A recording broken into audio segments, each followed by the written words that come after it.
Arts and culture in Phoenix is a $402 million industry. Hello and welcome to City Update. I'm Deborah Cedillo-Dugan.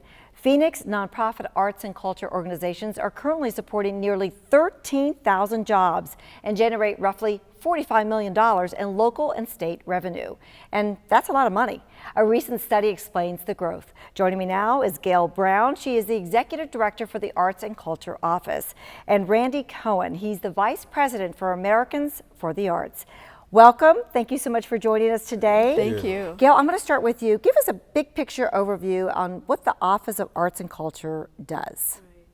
Well, the Office of Arts and Culture is sort of responsible for having its arms around the whole arts and culture sector here in Phoenix. We have an amazing public art program, world renowned, and we also do so much for arts and culture organizations in terms of grant funding, technical services, professional development, arts learning. I mean, our goal, our mission is to be a support system for arts and culture here in Phoenix. I love it. Big public arts grant. I mean, you do so much in our community, especially for local and neighborhood theater and whatnot. So Randy, talk a little bit about your organization and why is it so important that you exist? Well, since 1960, when we were established, we have had the mission of connecting every American to the arts, making sure everyone in our communities has the opportunity to participate and engage in the arts. And we do that by ensuring every child has access to a quality arts education, and we try to get more funding for the arts, for artists and arts organizations, and to advance the value proposition about the arts, to understand how the arts improve our quality of life. And how do we build a healthier Phoenix through the arts? And we're here to talk about this big study that your organization put on. You do it every 5 years, and boy, some of those numbers are huge. Explain a little bit about what that is and how it really is impacting our community here at home. It's a fabulous story for Phoenix. What we found is just the nonprofit arts and culture organizations, so your museums, your performing arts organizations, your arts education organizations, a $401.8 million industry. Now that figure is actually composed of two numbers, spending by the organizations themselves, and Phoenix's arts organizations spend $164.6 million every year. This is in 2015.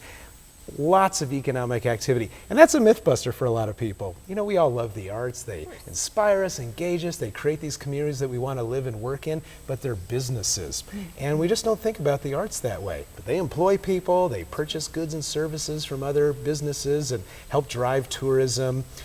So, like all businesses, they have an economic impact. Unlike most industries, the arts generate a lot of event-related spending. So think of the last time you went out to, say, see the theater or something. Well, did you run out of your house, go to the theater, and then run back home? No, I went and had maybe a cocktail, and I went to dinner, and I went after dinner, and just all of that. Absolutely. Yes. The typical attendee to an arts event in Phoenix spends $34.80 per person per event, not including the cost of admission.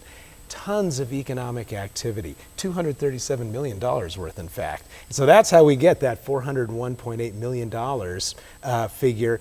And then what's the economic impact of that? Well, you said it at the lead, jobs. You know, ask any of our elected leaders, what are their three big priorities? Jobs, jobs, and jobs. We're all caring about jobs these days. 12,815 jobs supported at these organizations and throughout the community. Another one that we look at is government revenue. $44.5 million in revenue to local and state government revenue. So when we invest in the arts, it's a two-way street. It's not a one-way street. And I love that. That was very, very key buzzwords. And Gail, I'm going to come back to you. When we invest in the arts, where are we here in Phoenix? Because I know, that's kind of up and down and people kind of flip and flop over that. I mean, where are we compared to the last 5 years? I know we're increasing all these monies that we're bringing to the city, but where are we where we're actually spending and investing and maintaining the beautification that we have here in Phoenix? So 5 years ago, we were actually seeing sort of a decline in our numbers. So this year, in this survey, we have a $100 million increase over the survey of 5 years ago. Most of that, however, is located in the spending side, in the audience side that Randy just mentioned. Sure. So what we're seeing is that people, audiences, are really interested in attending arts and culture activities. There's so much more, I think, so much more activity, both at the large institutional level, but also in some of the smaller organizations, at festivals and sort of local, sort of neighborhood focused activities. But arts organizations, by and large, have kept their spending fairly flat.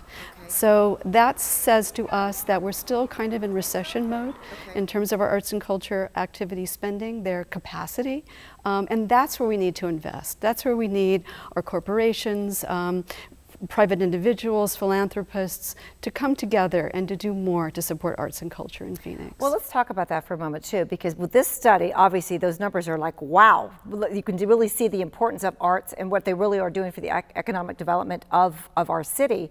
But you just mentioned corporations, people, donors. I mean, there's a lot of companies out there that will match dollar to dollar. Hey, if I give, $100 to, the Jewish Arts Center or whatever, my company might match that. And that's really key. Yeah, there are a lot of opportunities like that out there. So that's kind of what we want to talk about also. It's a great news story. We're really so pleased with the results, but there's more work to be done here in Phoenix. Absolutely. And share with me some of your favorite pieces here in Phoenix for people maybe to enjoy that they don't realize it's like free. They can hop the light rail and go all over to enjoy this public art all over. Sure. So yeah, public art is everywhere in Phoenix. There's so much of it located downtown, but also throughout our neighborhoods, throughout the city. But also there are so many festivals and, as I said, activities that are happening in neighborhoods. So we're trying to do more in our office. We have a new map on our website. We're working with some other organizations to help, I think, widen the reach of all of our organizations, not just the anchor institutions that exist here downtown, which also do fabulous work and are bringing amazing programs to Phoenix. We have the big ones, but then we also have the smaller ones too. Well, we're going to be running out of time, but I just want to close real quickly too with you, Randy. We were one out of 340 some cities that actually participate in this kind of survey. Yeah. So how did we fare? I'm just curious compared to some of the other cities. I mean, we're bringing a lot of money in here to the city. A lot of money, and I think it's a really valuable story. It's huge. I mean, we've seen growth, and especially with the audience piece. And here's one of the things that really jumped out for me is so the responding organizations had 6.8 million attendees at their arts events. I mean, unbelievable numbers. That was a huge increase since the last study. And 1 in 5 of those people come from outside the county. They spend twice as much as their local counterparts. Because they have to go twice as far. They figure, I'm going to make my trip worth it. That's right. And so there's all that additional economic activity. So it's really a great economic development story. And when you invest in the arts, you're investing in an industry. And it's good for local businesses. It's bringing visitors to the community. And I just also want to say, at Americans for the Arts, the other thing we do is we work with the nation's 4,500 local arts agencies, and the public art program here is premier. It's one of the tops, not just in the country, but in the world. And I know Gail thinks so as well. I know a lot of them. Yes, yeah, absolutely. So congratulations. Well, thank you, and thank you to Gail and her team. She spearheads this, and lots of luck to you, to both of you. It's great seeing you. This is a great news story. I'm excited about it. I support the arts. I go to the theater and do the symphony and all those wonderful things. And one of my favorite things is the public arts here in Phoenix. So thanks again for joining us today. Thanks for having me. Now, if you're interested in learning more information about the arts and culture right here in Phoenix, you can go to phoenix.gov/arts, or you can always call 602-262-4637. For City Update, I'm Deborah Cedillo Dugan.